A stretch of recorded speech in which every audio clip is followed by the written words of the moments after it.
이번 영상에서는 기업의 탄생 과정과 성장에 대한 내용을 정리하도록 하겠습니다. 경영학개론 강의를 계속 진행하고 있습니다. 업데이트 정보를 받아보실 분은 지금 구독해 주시기 바랍니다. 앞서 기업의 탄생이라는 다소 문학적으로 들리는 표현을 사용했습니다. 기업은 실제 생물체는 아니지만 생물체와 같이 탄생하는 과정, 그리고 성장해 가는 과정, 또 경우에 따라 수명이 다해 생존을 더 이상 이어가지 못하는 상황에 도달하기도 합니다. 이번 영상은 기업의 탄생 과정에 대한 내용을 다루려고 합니다. 기업의 탄생이란 여러 가지 창업 요소들이 기업 환경과 결합되고 창업과 관련된 여러 가지 설립 요건을 충분히 충족시키고 그 사업의 타당성이 있다고 판단되었을 때 이루어집니다. 즉 창업 요소, 기업 환경, 관련된 주변 여건들이 최적으로 결합되었을 때 비로소 기업이 탄생되는 것입니다.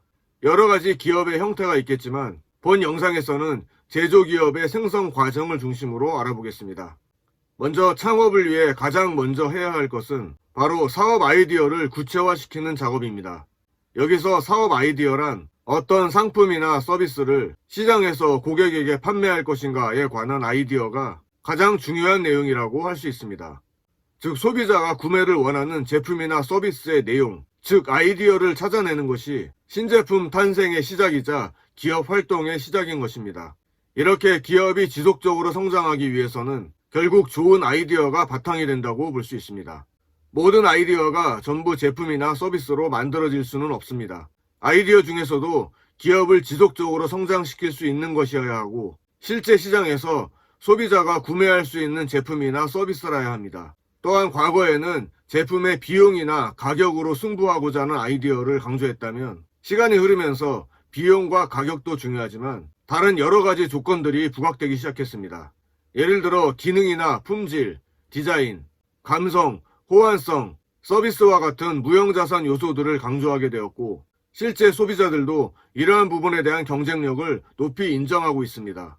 이러한 좋은 아이디어의 원천은 사내의 제조, 기술, 연구개발, 판매 부서의 제안이나 연구 결과를 토대로 할 수도 있고 소비자나 판매원, 대리점, 원료 공급자, 경쟁 회사나 경쟁 제품을 통해서 획득할 수도 있겠습니다. 최근에는 정보기술을 활용하여 신제품의 아이디어를 얻는 경우도 많아지고 있습니다. 예를 들면 소비자 개개인의 신용카드, 내비게이션, 스마트폰 등의 사용 정보를 분석하여 새로운 사업 영역이나 기회를 찾거나 소비자가 필요로 하는 제품의 아이디어를 확보하기도 합니다. 다만 앞서 언급한 대로 신선한 아이디어라고 하더라도 생산으로 이어지지 못하는 아이디어도 있을 수 있습니다.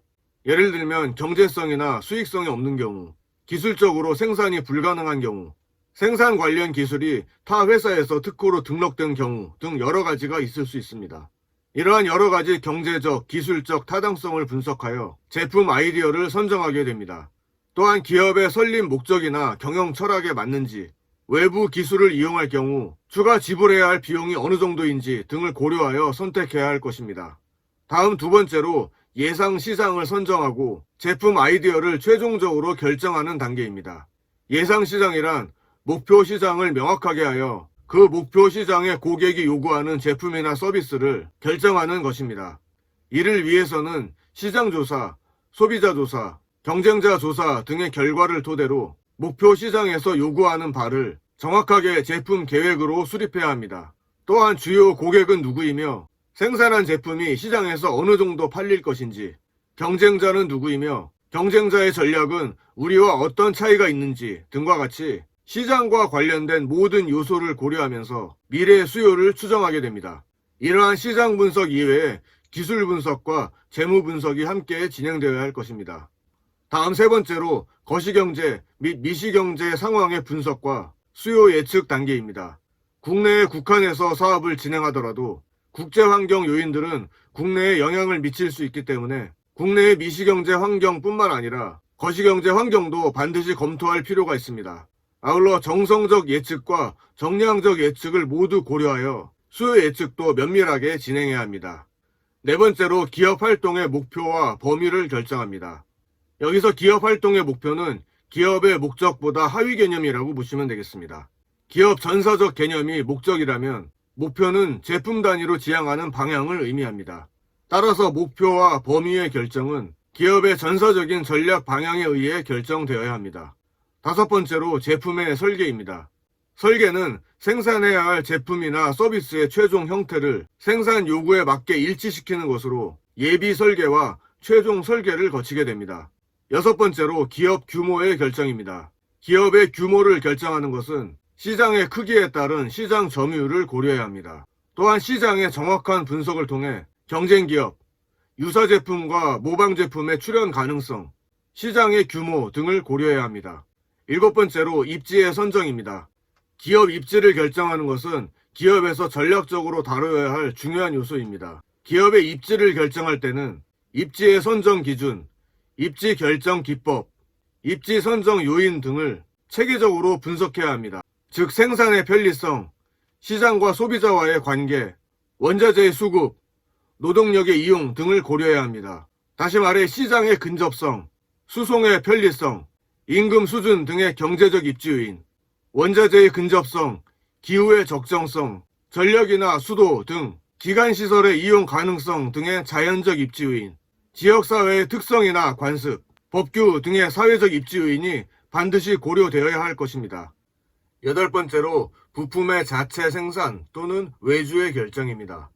원자재도 마찬가지지만 부품의 경우 가격에 반영되는 매우 민감한 비용 요소이기 때문에 자체 생산할 것인지 아니면 외부로부터 조달받을 것인지에 대한 세부적인 분석이 필요할 것입니다. 아홉 번째로 기계 설비의 배치입니다. 기계 설비의 배치란 제품을 가장 효율적으로 생산할 수 있도록 기업의 생산 시설을 최적 상태로 구성하고 배치하는 것입니다. 기계 설비 배치가 최적화되어야 기업의 생산성이 높아지고 기계 설비의 능률도 좋아지며 종업원의 사기, 공정의 균형화, 제공품의 수준, 작업 환경 등에 막대한 영향을 미치기 때문입니다.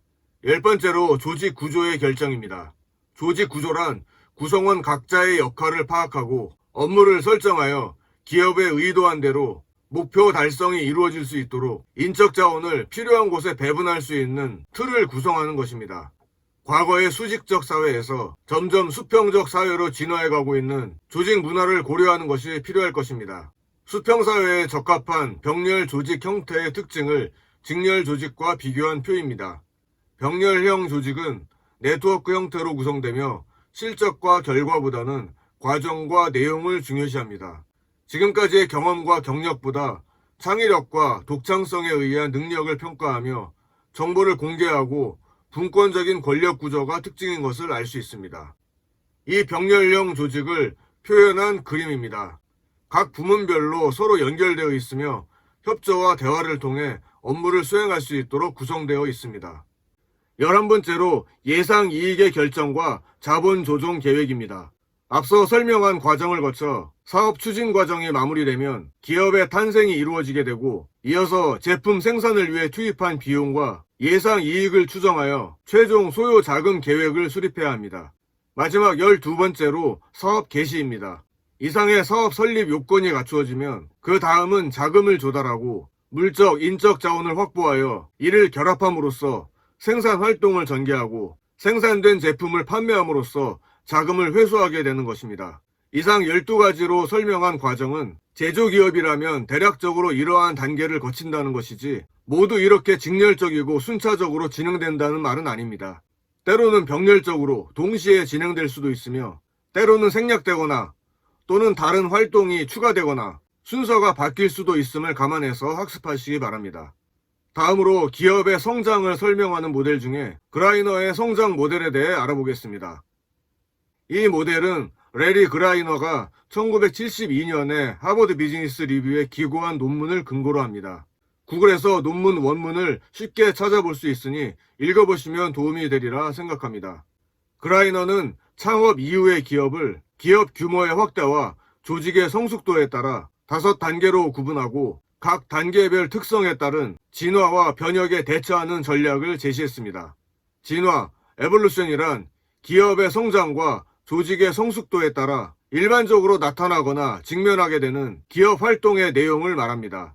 그리고 변혁, 레볼루션이란 경영 관리 측면에서 닥치게 되는 문제점들로서 이 변혁의 내용을 해결해야만 다음의 진화가 이루어지게 되는 것입니다. 좀 더 쉽게 말해 진화란 조직의 안정성을 유지하면서 지속적으로 성장하는 것을 의미하고, 변혁이란 조직의 존속이 근본적으로 흔들리는 변화와 혼란이 야기하는 위기를 이겨내는 것을 의미합니다.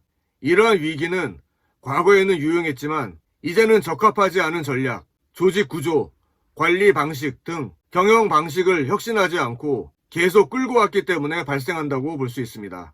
즉 조직 구조가 커지고 점차 성숙해졌음에도 불구하고 과거에 사용하던 방식을 고수할 때 생기는 위기라고 보시면 되겠습니다. 기업이 점점 미성숙에서 성숙의 단계로 발전하고 기업의 규모가 커짐에 따라서 성장이 지속되려면 각 성장 단계에서 찾아오는 위기를 극복하는 변혁의 과정이 반드시 필요함을 알 수 있습니다. 그라이너의 성장 모델은 나름대로의 체계성을 유지하고 있습니다. 하지만 이 모델은 한정된 기준과 한정된 몇 가지 변수들의 차이로 성장을 설명하고자 했습니다. 또한 기업이 창업되어 성장하는 과정은 업종, 크기, 형태, 주변 환경 요소 등에 따라 매우 다양하게 나타날 수 있기 때문에 몇 가지 기준만을 가지고 일반화하는 것은 무리가 따를 수 있습니다. 영상을 마치기 전에 정리하겠습니다. 이번 영상에서는 기업의 탄생 과정을 12가지 단계로 알아보았습니다. 순서에 큰 의미를 두지는 말라고 당부 말씀드렸습니다. 그리고 기업의 성장을 설명하는 모델로 그라이너의 성장 모델에 대해 정리했습니다. 이번 영상은 여기까지입니다. 끝까지 시청해 주셔서 감사합니다. 내용이 도움되셨다면 좋아요 눌러주시고 앞으로 계속 강의 영상을 받아보실 분은 지금 구독해 주시면 감사하겠습니다.